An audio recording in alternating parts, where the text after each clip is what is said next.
BJP के power centre में जबरदस्त हलचल है। दिल्ली में दिन भर नेताओं के बीच मुलाकातों का दौर चलता रहा, क्योंकि मध्य प्रदेश, राजस्थान और छत्तीसगढ़ में चुनाव नतीजे आने के बाद अभी मुख्यमंत्रियों पर बड़ा फैसला होने वाला है। भेंट मुलाकात और बैठकों का सिलसिला दिन भर चलता रहा। सारे नेता अपना अपना समीकरण साधने में जुटे रहे, क्योंकि सिर्फ मुख्यमंत्री पर फैसला नहीं होने वाला, बल्कि बीजेपी के 3 दिग्गजों के भविष्य का फैसला भी होने वाला है। ऐसे में सवाल है कि इन नेताओं में किसकी किस्मत उनका साथ देगी और किसको दगा देगी।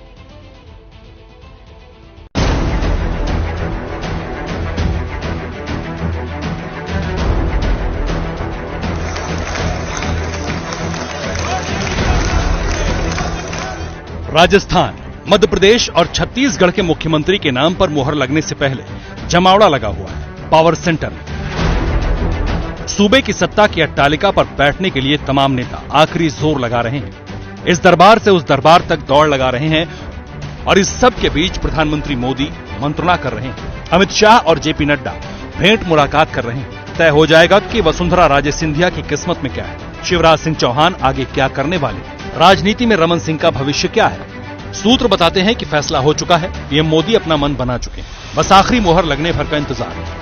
इसके लिए पर्यवेक्षक की टीम तैयार है। भारतीय जनता पार्टी में इंटरनल डेमोक्रेसी है। हम लोग जो भी निर्णय करते हैं एक दूसरे से पूछकर, एक दूसरे से बात करके, राज्य वालों से बात करते हैं, फिर उसके बाद हमारी पार्लियामेंट बोर्ड की कमेटी बैठती है, उसके बाद निर्णय होता है। वास्तविक स्थिति तो ये है कि भारतीय जनता पार्टी का एक कार्यकर्ता कोई भी मुख्यमंत्री बनेगा और शपथ लेगा। कब इसकी कोई तैयारी, विधायक दल की बैठक की तारीख वगैरह दी गई है कुछ? ऐसा लगता है कि रविवार तक संभावना है। ऐसे में तमाम दिग्गज आखिरी वक्त में भी अपना अपना सियासी समीकरण साधने में जुटे हैं। वसुंधरा राजे सिंधिया 6 दिसंबर की आधी रात से दिल्ली में डटी हुई हैं। लंबे इंतजार के बाद जेपी नड्डा से मुलाकात हो पाई है, लेकिन मुलाकात में क्या बात हुई ये ना तो वसुंधरा ने बताया और ना ही पार्टी की ओर से कुछ कहा गया। लेकिन राजस्थान बीजेपी के अध्यक्ष कह रहे हैं कि ये बस शिष्टाचार मुलाकात है। वो पार्टी के राष्ट्रीय उपाध्यक्ष हैं, तो दिल्ली जाना स्वाभाविक रूप से उनकी लगातार यात्राएं होती रहती हैं। तो शीर्ष नेतृत्व से मिलना होगा, सबको शुभकामनाएं देंगे। मैं भी जाके आया था, मैं भी माननीय राष्ट्रीय अध्यक्ष जी से, माननीय गृह मंत्री जी से मुलाकात की। मगर राजनीति का रट्टा मारने वाले अच्छी तरह जानते हैं कि मरुधरा में सत्ता के लिए महाभारत के बीच वसुंधरा के दिल्ली आने के मतलब क्या है। वो भी तब जबकि जयपुर में बैठकर डिनर डिप्लोमेसी करके महत्वाकांक्षी संकेत दे चुकी है। दिल्ली में उनके समर्थक महारानी की महत्वाकांक्षा को आकार दे रहे हैं। राजस्थान में मैडम को इग्नोर नहीं किया सकता। आप देख सकते हैं राजस्थान में बीजेपी के अंदर कोई और दमदार चेहरा है नहीं, वसुंधरा राजे के अलावा और कोई है नहीं। समर्थक जब वसुंधरा के मन के बात को शाब्दिक विस्तार दे रहे थे, कमोबेश उसी वक्त वो नरेंद्र मोदी के करिश्माई नेतृत्व के सामने दंडवत सी थी। उन्होंने ट्वीट कर मोदी की गारंटी का बखान किया। बड़ी बात यह है कि मोदी का स्वागत सुबह में हुआ था, जबकि वसुंधरा ने ट्वीट शाम में किया।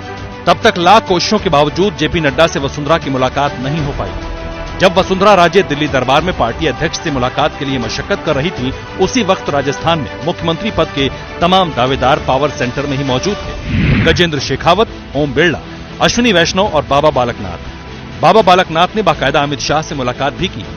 दूसरी तरफ जो पार्टी अध्यक्ष जेपी नड्डा वसुंधरा से मुलाकात को लगातार टालते रहे, वो मध्य प्रदेश के राघवगढ़ से विधायक संजय सत्येंद्र पाठक से मिले। ये मुलाकात तब हुई है जबकि एमपी के मुख्यमंत्री को लेकर भी अब तक ऐलान नहीं हुआ। शिवराज सिंह चौहान को छोड़कर मध्य प्रदेश के सीएम पद के तमाम दावेदार दिल्ली में।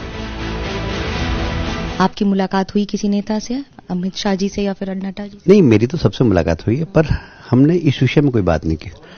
और हम जब भी, हमारे यहाँ इतना प्रोटोकॉल तो है कि जब वो पूछते हैं तब हम बताते हैं, हमारी तरफ से कुछ जाके बोलते नहीं। इसलिए उन्होंने पूछा नहीं, हमने बताया नहीं। काल्पनिक प्रश्न का जवाब दिया जाए बहुत जरूरी नहीं। ये प्रश्न अगर काल्पनिक है तो स्थिति वास्तविक है कि नहीं?